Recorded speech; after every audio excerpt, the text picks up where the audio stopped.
Hi friends, एक बार मैं फिर आपके सामने इंग्लिश विनर के एपिसोड 2 के साथ आप लोगों के बीच आया हूं। दोस्तों, पहले एपिसोड में मैंने आपको ये बताया था कि मैं आपको हिंदी भाषा के माध्यम से अंग्रेजी सिखाने का प्रयास करूंगा। तो मैं आपको ये बताना चाहता हूं कि कोई भी भाषा आखिर है क्या, यानी कि अपनी बातों को दूसरों के सामने प्रकट करने की कला को ही भाषा कहा जाता है। तो भाषा को प्रकट जो हम लोग करते हैं उसको वाक्य के माध्यम से करते हैं, यानी कि भाषा में वाक्य का बहुत ही महत्वपूर्ण स्थान है।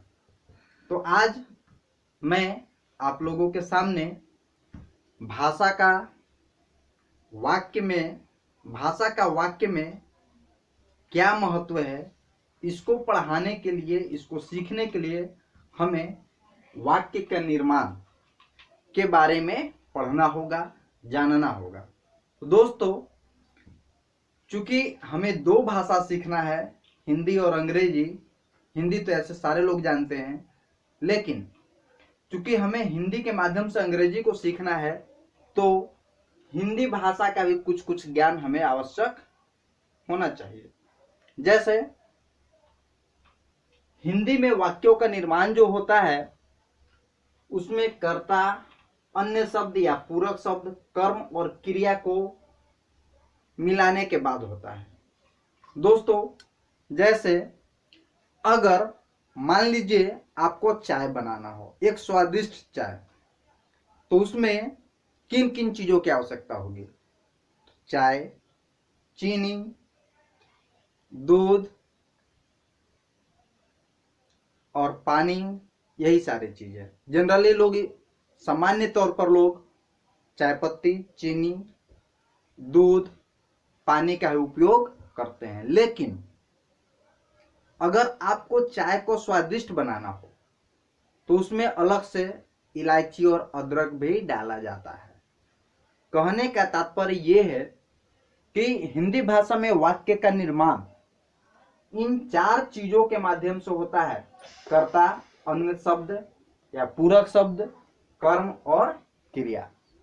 लेकिन वाक्य तो कर्ता और क्रिया के माध्यम से भी बनाए जा सकते हैं, परंतु कर्म और पूरक शब्दों के माध्यम से वाक्य का अर्थ बहुत ही स्पष्ट किया जा सकता है।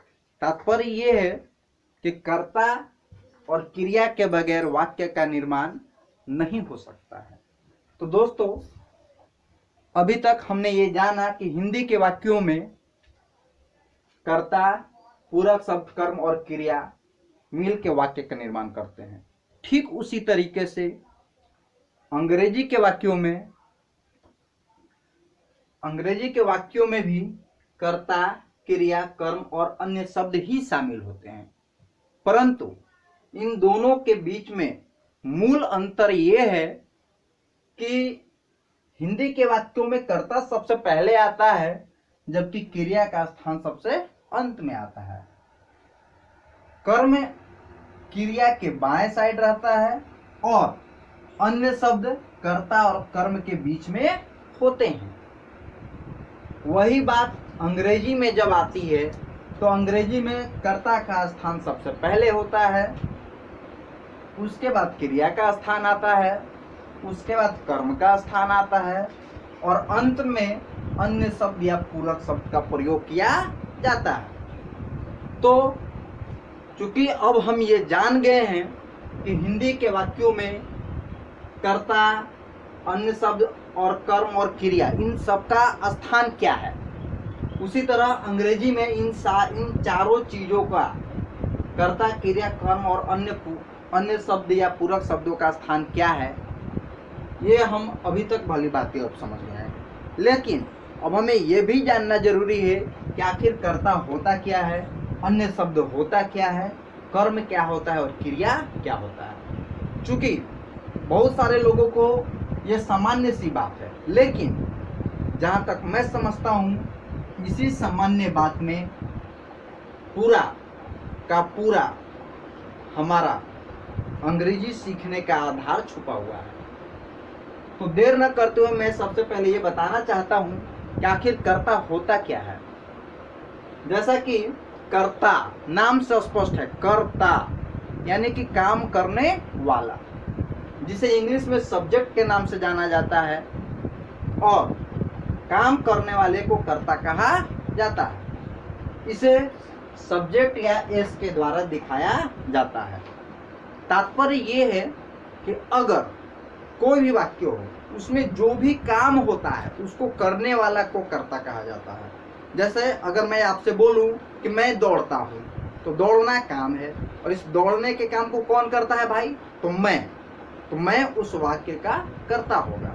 ठीक उसी प्रकार अगर मैं ये कहूं कि वह रोज सुबह स्कूल जाता है, तो जाना काम हो गया, तो उस जाने के काम को कौन करता है भाई?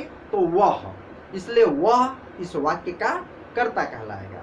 आवश्यकता पड़ने पर हमारे इन बातों को नोट कर लिया करें और उसको अंडरलाइन करके यथा समय जब भी आपको आवश्यकता हो उसको समझने का भरपूर प्रयास करें, और जब भी जरूरत हो हमारे वीडियो को बैक करके भी उसको सुनने का प्रयास करें। अब नए टॉपिक, क्रिया, जिसे इंग्लिश में वर्ब के नाम से जाना जाता है। तो क्या है क्रिया? तो किसी भी काम का होना या करना क्रिया कहलाता है। इसे भी के द्वारा दिखाया जाता है, यानी कि कुछ काम खुद होता है और कुछ काम खुद नहीं होता, यानी कि हम लोगों के द्वारा किसी न किसी व्यक्ति के माध्यम से, किसी न किसी के माध्यम से उसको संचालित किया जाता है। जैसे वर्षा हो रही है, तो वर्षा का होना भी एक काम है, लेकिन वर्षा का होना, इस काम को किसी व्यक्ति के द्वारा संचालित नहीं किया जाता है। ठीक उसी तरह आकाश में तारे चमक रहे हैं, तो चमकना, ये जो चमकना जो शब्द है ये भी काम है। ये काम खुद हो रहा है, किसी के द्वारा संचालित नहीं हो रहे हैं। इसीलिए इस परिभाषा में ये दिया गया है कि किसी भी काम का होना, यानी कि जो काम खुद घटित हो रहा हो, या करना जो किसी व्यक्ति के द्वारा किया जा रहा हो, वो क्रिया कहलाता है, और इसको भी के द्वारा दिखाया जाता है। क्रिया का एक मूलभूत पहचान है कि वाक्य के अंत में ना लगा रहता है। जैसे पढ़ना, खेलना, कूदना, चमकना, बारिश होना। इसके बारे में विस्तृत जानकारी हम आगे भी पढ़ेंगे, जिसमें केवल वर्ब के बारे में स्पेशल क्लास होगा। ठीक उसी तरीके से अब हम आते हैं अपने नए टॉपिक, कर्म। कर्म क्या होता है भाई? तो कर्म को अंग्रेजी में ऑब्जेक्ट कहा जाता है। ऑब्जेक्ट कहते किसे हैं? तो क्रिया का फल जिस पर पड़े उसे कर्म कहते हैं। इसे ऑब्जेक्ट या ओ के द्वारा दिखाया जाता है।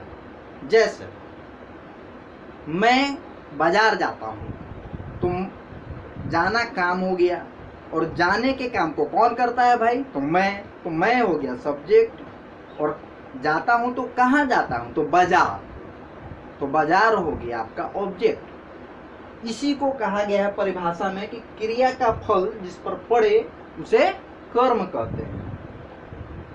नियमतः कर्म जो होता है क्रिया के बाएं साइड होता है, और क्रिया सबसे अंत में होता है। उसके बाद अगला शब्द है हमारा पूरक शब्द या अन्य शब्द, जिसको पूरक शब्द को कॉम्प्लीमेंट या और अन्य शब्द को अदर वर्ड के नाम से जाना जाता है। वाक्य के अर्थ को विस्तार देने के लिए पूरक शब्द या अन्य शब्द का प्रयोग किया जाता है।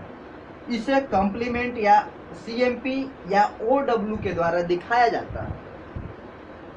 अब चूंकि हम लोग ये जान चुके हैं कि वाक्य के निर्माण में इन 4 तत्वों कर्ता, अन्य शब्द, कर्म और क्रिया का समावेश होता है, तो इनको एक उदाहरण से हम लोग समझने की कोशिश करते हैं। जैसे यहाँ एक वाक्य है जिसमें है वह जाता है, तो इसमें मात्र 2 तत्व हैं, कर्ता और क्रिया, जिसमें जाना हो गया आपका क्रिया, और इस जाने के काम को कौन करता है भाई?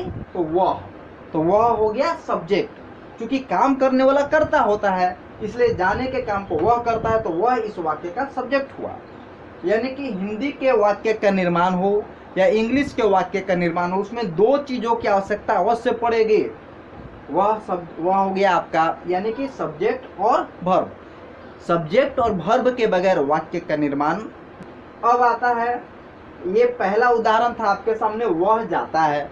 दूसरा आ गया वह बाजार जाता है। तो इसमें एक नया शब्द आ रहा है, नए शब्दों का प्रवेश हो रहा है। वो शब्द क्या है? बाजार। तो ये बाजार क्या हो गया भाई? तो ये बाजार ही हमारा इस वाक्य का कर्म कहलाएगा। क्यों? क्योंकि जाना हो गया काम, जाता है तो कहाँ जाता है? तो बाजार। तो क्रिया का फल कहाँ पड़ रहा है? बाजार पर, इसलिए बाजार हमारा ऑब्जेक्ट हुआ, कर्म हुआ। अब आ गया इसका तीसरा उदाहरण, वह सामान खरीदने के लिए बाजार जाता है।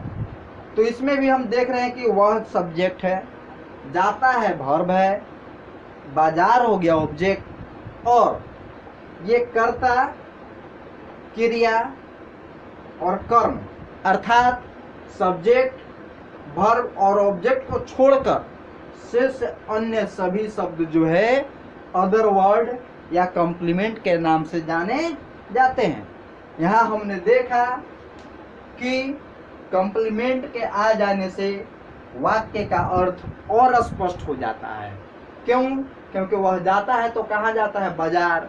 और बाजार किस लिए जाता है भाई? तो सामान खरीदने के लिए। यहाँ मैं एक बात और कहना चाहता हूँ कि हिंदी में, चूंकि हमारी मातृभाषा हिंदी है, हिंदी हम लोग नियमों से नहीं लिखते हैं, लेकिन जब हमें अंग्रेजी सीखने की, हम लोग अंग्रेजी सीखने की कोशिश कर रहे हैं, तो हमें हिंदी के वाक्यों को, बनावट को भी बहुत अच्छे बारीकी से समझना होगा।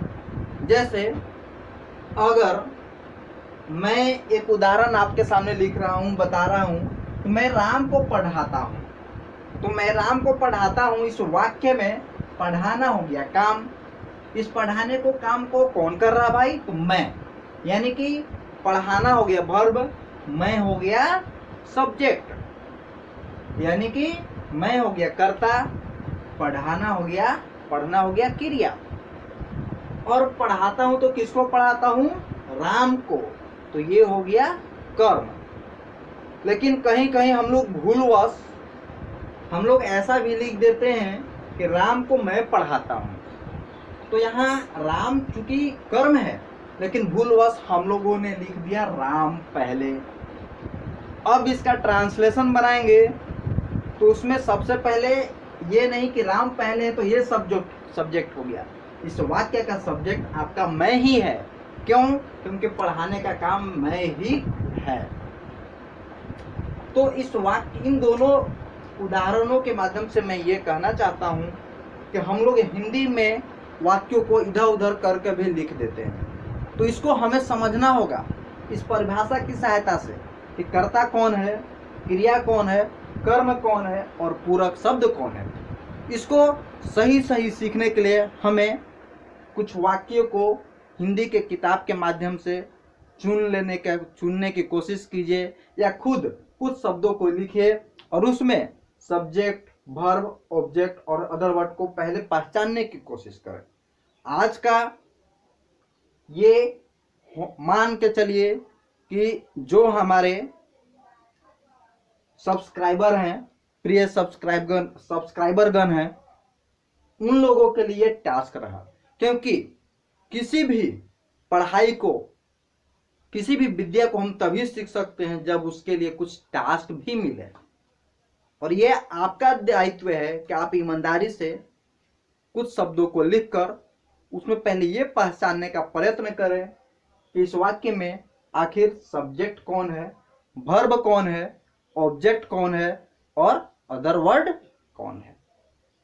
इसमें एक चीज और मैं आपको बताना चाहता हूं कि ये आप हमेशा ध्यान रखें कि हिंदी के वाक्य में कर्ता सबसे पहले होता है, क्रिया सबसे अंत में होता है, जबकि अंग्रेजी के वाक्य में कर्ता सबसे पहले, उसके बाद क्रिया और उसके बाद कर्म और अंत में पूरक शब्द का क्रम आता है। यह क्रम किसी भी परिस्थिति में बदला नहीं जा सकता है। तो मैं आपसे एक और रिक्वेस्ट करना चाहता हूं कि जब भी आपको कोई समस्या आए या कोई टॉपिक समझ में न आए तो हमारे वीडियो को बैक करें और उसको फिर से देखें। मेरा पूरा भरोसा है कि हमारा ये अथक प्रयास और आपका लगन एक दिन नया रंग लाएगी और उम्मीद करता हूं कि हम सब अपने लक्ष्य को प्राप्त करेंगे। मैं भी अपने लक्ष्य को प्राप्त करूंगा और आप भी अपने लक्ष्य को प्राप्त करेंगे। हमारा लक्ष्य है अंग्रेजी सिखाना, आपका लक्ष्य है इंग्लिश सीखना। इसी के साथ आज मैं अपने दूसरे एपिसोड का समापन करता हूं। अगर आज का आपका ये वीडियो पसंद आया हो तो इसे ज़्यादा से ज़्यादा शेयर, लाइक और सब्सक्राइब करें। उम्मीद करता हूं कि आप सभी मेरे अपने इस छोटे से परिवार को यथासंभव बढ़ाने का प्रयास करेंगे और हमारा उत्साह चरम सीमा पर पहुंचाने का काम करेंगे। धन्यवाद। Best of luck.